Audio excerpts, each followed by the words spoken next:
ഞങ്ങൾ 2024 ഹജ്ജിന് കൊടുത്തതായിരുന്നു. അങ്ങനെ ഫസ്റ്റ് തന്നെ അതിനു വേണ്ടി ഞങ്ങൾ രണ്ടാളും പിന്നെ ഒരു 13 ലക്ഷം റുപ്യ 6.5 വീതം ഓരോരുത്തർക്ക് 6.5 വീതം 13 ലക്ഷം റുപ്യ കൊടുത്തു. പിന്നെ അപ്പോൾ അത് ലാസ്റ്റ് 2 ടീമായിട്ടൊക്കെയാണ് അന്ന് പോകാമെന്ന് പറഞ്ഞത്. ആദ്യ ഒരു ടീം പോയി, രണ്ടാമത്തെ ടീമിൽ ഞാനുമ്പോഴൊക്കെ ഉണ്ടായിരുന്നത്, ഭാര്യയൊക്കെ ഉണ്ടായിരുന്നു. അപ്പോൾ അത് ലാസ്റ്റിക്ക് ആവുള്ളൂ, നമുക്ക് ഏറ്റവും നല്ലത് അങ്ങനെയാണല്ലോ പിന്നെ എന്നൊക്കെ പറഞ്ഞ്, അതായത് ഹജ്ജ് കഴിഞ്ഞാലും മദീനത്ത് ഹജ്ജ് കഴിഞ്ഞിട്ട് പോകാമെന്നൊക്കെ ഉള്ള നിലക്ക് ലാസ്റ്റിക്ക് നല്ലതെന്നൊക്കെ പറഞ്ഞ് ഏതായാലും അങ്ങനെ നിന്ന് അങ്ങനെയാണ് അവസാനം ഇത് ഇറങ്ങാനൊക്കെ പറഞ്ഞു ഞങ്ങളോട്. ലാസ്റ്റ് പിന്നെ യാത്ര ഇറങ്ങാൻ പറഞ്ഞു. ഞങ്ങളതിനൊക്കെ റെഡി ആയിട്ടില്ല, അതിനുള്ള ബാഗൊക്കെ തന്നു, സാധനങ്ങളൊക്കെ പോലെ തിരഞ്ഞൊക്കെ പോലെ തന്നുകൊണ്ട് ഞങ്ങളോട് ഇറങ്ങാൻ പറഞ്ഞു. അങ്ങനെ ഇറങ്ങിയെല്ലാം റെഡിയായി. യാത്രയപ്പൊക്കെ പിന്നെ കഴിഞ്ഞു. അതിൻ്റെ പേരിലൊക്കെ എനിക്ക് ഒരു ജനങ്ങളുടെ ഇടയിൽ ഒരു വലിയൊരു പ്രശ്നം തന്നെയായിരുന്നു. കാരണം ഞാൻ ഒരുപാട് മാലിൽ നിന്നതും അതുപോലെ തന്നെ ഒരുപാട് ശിഷ്യന്മാരൊക്കെ ഉള്ളതായതുകൊണ്ടേ അവർക്കൊക്കെ വലിയൊരു ടെൻഷനായി പോയത്.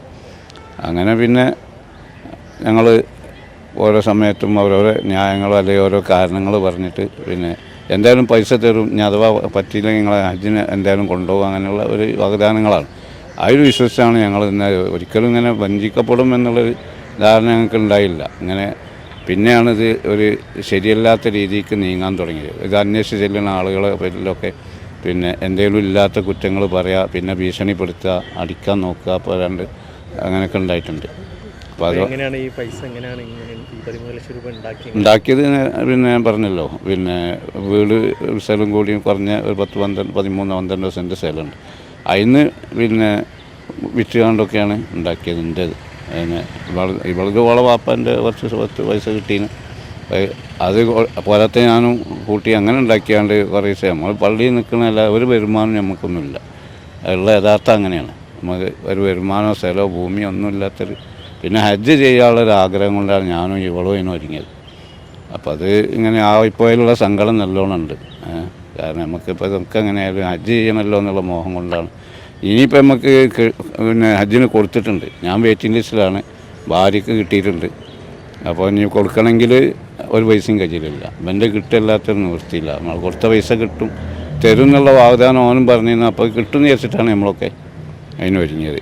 ഇപ്പോഴാണ് അത് അന്വേഷിക്കുക. എനിക്ക് സ്വന്തം പോകാൻ പിന്നെ പലതിൻ്റെ പേരിലും രോഗത്തിൻ്റെയൊക്കെ പേരിൽ അവനെ കാണാൻ പോകാനും അതിൻ്റെയൊക്കെ ഒരു പരിമിതി ബുദ്ധിമുട്ടുകളുണ്ട്.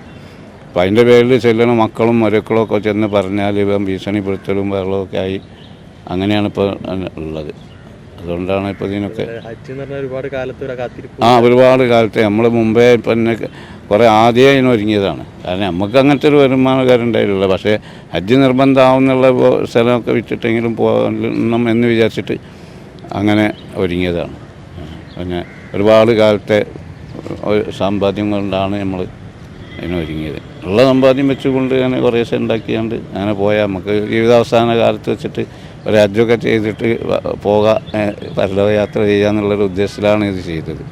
അതിലുള്ള സങ്കടം നമുക്ക് നല്ലോണമുണ്ട്. പിന്നെ ഈ ആളുകളും ഒക്കെ നമ്മൾ ബന്ധപ്പെട്ട ആളുകളും പിന്നെ ശിഷ്യന്മാരും കുടുംബങ്ങളൊക്കെ കൂടിയുള്ള യാത്രയപ്പും കാര്യങ്ങളും ഒക്കെ ചെയ്തു. മാലിൽ പറഞ്ഞു, അവർ പുസ്തകം അതൊക്കെ ഇതായിരുന്നു ഒക്കെ ചെയ്ത സംഗതിയാണ്. അപ്പോൾ അത് ലാസ്റ്റ് ഇപ്പോൾ എല്ലാവർക്കും നമ്മൾ അറിയുന്ന എല്ലാവർക്കും ഇതിൽ കേൾക്കുന്നുണ്ട്, നമുക്കുണ്ട്. അങ്ങനെയാണ്. ഇനിയിപ്പോൾ ആ പൈസ കിട്ടുമെങ്കിൽ നമുക്ക് എന്തെങ്കിലും ചെയ്യാൻ കഴിയുള്ളൂ.